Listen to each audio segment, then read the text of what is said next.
Hey, it's your buddy Peace and Harmony with you here today. We are focusing in on the relationship with a psychopath and the experience of intensity versus intimacy.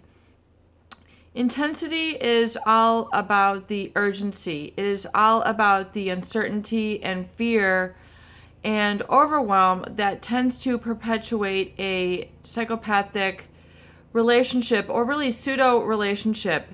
And this is oftentimes confused with the experience of intimacy. And intimacy, as coined by Brad Metzler in The Inner Circle, states there's nothing more intimate in life than simply being understood. So the feeling of intimacy really is that of being able to bear all, or being able to be heard, to be recognized, and to be understood. That someone really grasps what you're talking about. There's a feeling of closeness, a feeling of intimacy, and I think that is really the goal of all relationships, really is to have, those close relationships, is that intimacy, that feeling of being understood, that someone gets where you're coming from, and you're not ashamed. You can just be yourself. But furthermore, that person really gets you and doesn't pick and choose certain things about you that they get or things that they don't get. They understand you as a whole unique person. And if you are in a relationship where you constantly have to have defense mechanisms where you're pushing them away, there's certain things that you're not comfortable with them knowing about you, you have to live in hiding. It's like a game of hide and seek, where you're trying to hide certain aspects of yourself and then reveal others and then absorb a lot of information, trying to hide things, or, that whole conflict, then you really are in really a relationship that is devoid of that intimacy. And people end up, when they're working so hard in relationships, it is because they are trying to battle against intimacy, or they have intimacy issues. So if we look at the relationship with a narcissist, a psychopath, and as they stay here in this book by Adeline Birch, she has a wonderful little book called 202 Ways to Spite a Psychopath. She describes that intensity is all about the drama, anxiety, uncertainty, and fear. It's all about the push-pull, the hot-cold, the high-low. So the intensity, I think, is what is really the end result of that trauma bond that is really established with a psychopath. It's not at all about intimacy, because this is a person who you will never get to know. You will never know their true feelings, because oftentimes they really don't have a big repertoire of emotions. They don't really fear. They don't really experience fear. They don't really experience a lot of anxiety or social qualms or social resistance. They have a devoid of these. They have a deficit where they really have what has been a psychopath might call a high threshold for pain.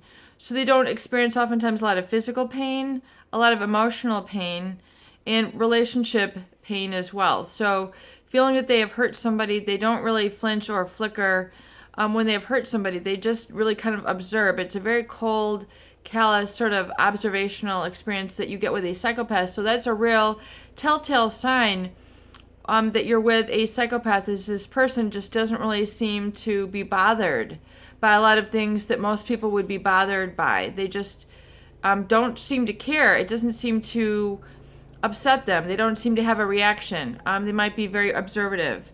And so what I really feel that, the trauma bond and why people feel so stuck in a relationship with a psychopath is because they're trying to get to that intimacy. They're trying to get to know this person.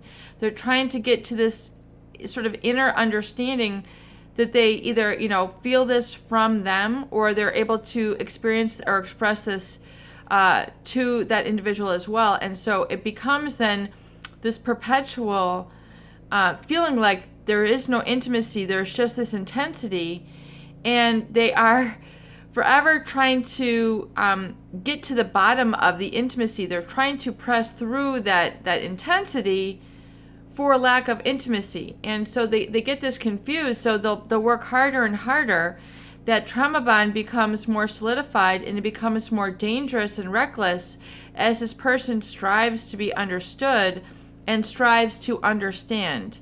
And the psychopath, who is so replete with puzzling statements, things out of context, the psychopathic tells, the strange things that they will say, just out of the blue, and they're really sort of testing you.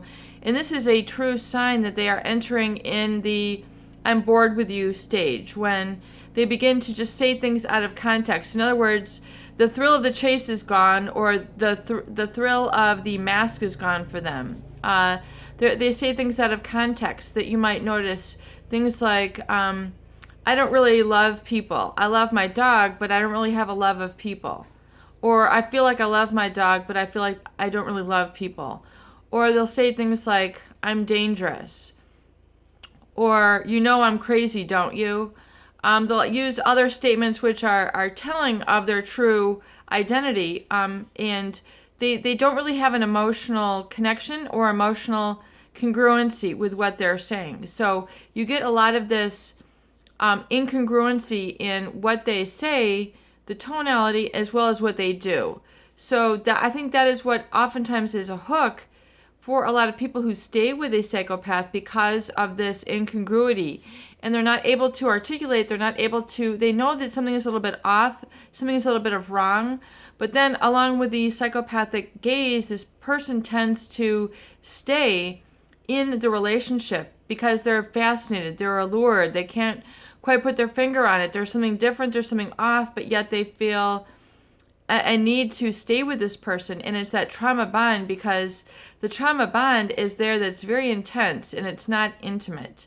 So if you really look at your relationship and you reflect back and you see this intensity that's involved in this high-risk sexual exploit, doing things that you're not comfortable with, you think that this is in the name of romantic growth or personal growth, even though you're violating of yourself.